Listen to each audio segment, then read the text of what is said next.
In Gaza, there are growing international calls for an investigation into mass graves that have been discovered in the south of the Strip. The European Union has now joined the United Nations in demanding an independent probe. On Wednesday, another 51 bodies were found in the grounds of the hospital in Khan Younis. More than 300 have been discovered since Saturday. We are gravely concerned by the reported discovery of mass graves in Khan Younis and in Al-Shifa hospital. This is something that forces us to call for an independent investigation of all the suspicions and all the circumstances, because indeed it creates the impression that there might have been violations of international human rights committed. That's why it's important to have independent investigation and to ensure the accountability. The United Nations and the European Union now calling for an independent investigation into those mass graves. But what's that going to look like? Well, Luigi Daniele is a senior lecturer in international law and international criminal law at Nottingham Law School.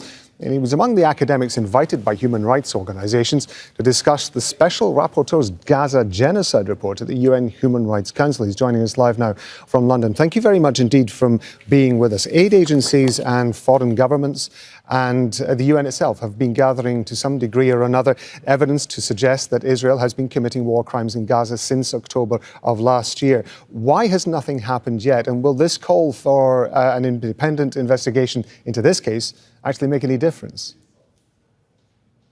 Thanks, Rob, for the question. It's 6 months we are witnessing reports by a multiplicity of credible human rights organizations, media outlets documenting relentless targeting of civilians or otherwise protected Palestinians. At least 251 aid workers have been killed. The Office of the Coordination of Humanitarian Affairs counts 490 health workers killed since the beginning of this military campaign. So it's true that there have been no concrete results of existing investigations, but we don't know if nothing has happened because the International Criminal Court was already investigating probable international crimes by both parties to this conflict. And the prosecutor of the International Criminal Court has made clear in multiple occasions that the court is investigating also probable crimes committed by the Israeli army. So there is a distinct likelihood that arrest warrants are imminent even for Israeli leaders. But let me stress that they are long overdue. Injustice and systematic crimes have already been committed on a horrific scale, as these mass graves demonstrates. So the international community should pressure immediate arrest warrants to try to prevent the continuation of these crimes. As you said, the procedure of bringing a prosecution at the International Criminal Court takes a significant amount of time. We've covered many of those cases here on Al Jazeera, and they invariably seem to spread over years. Do you think that the threat of being prosecuted at the International Criminal Court actually is regarded as a severe threat by people who perhaps in some cases have actually committed war crimes? Yes, to be honest, Israeli media outlets have reported a few days ago an emergency meeting of the Israeli executive out of fear of imminent arrest warrants. Unfortunately, the fact that these investigations are extremely complex and take a long time, it's of no justification in this case, because consider that the first engagement of the Palestinian Authority with the International Criminal Court demanding justice for all crimes is of almost 10 years ago. And this investigation has been pending for years.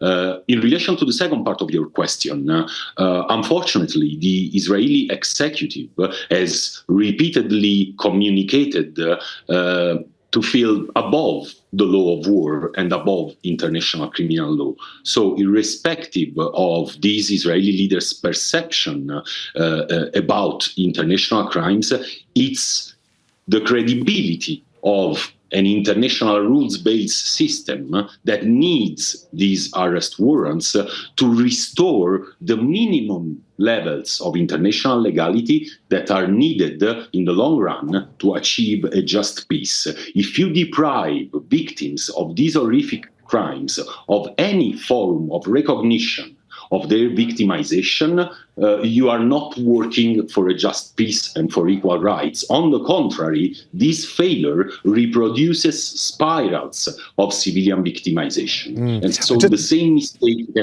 cannot be committed anymore.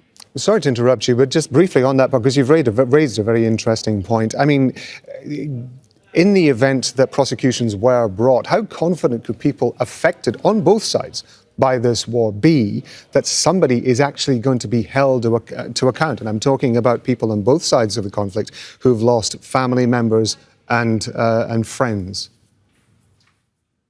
Exactly. This is a crucial issue because all the relatives of civilians killed, injured, targeted unlawfully on all sides of this seemingly lawless conflict at the moment deserve justice. And I think the likelihood of accountability, if the situation is unblocked, is high. I cannot do it, but should I read to you the 54 war crimes conduct codified in the Rome Statute of the International Criminal Court? Dozens of them appear to have been committed. So once this prosecution gets to the next stage, it will take time, but we can be confident that some degree of accountability can be achieved. This is not enough to reach a just solution to this conflict, but it's for sure an essential prerequisite to go into this direction. Luigi Daniele, we appreciate you giving us the benefit of your expertise in this. Thank you very much indeed for your time. Thanks for having me. Make sure to subscribe to our channel to get the latest news from Al Jazeera.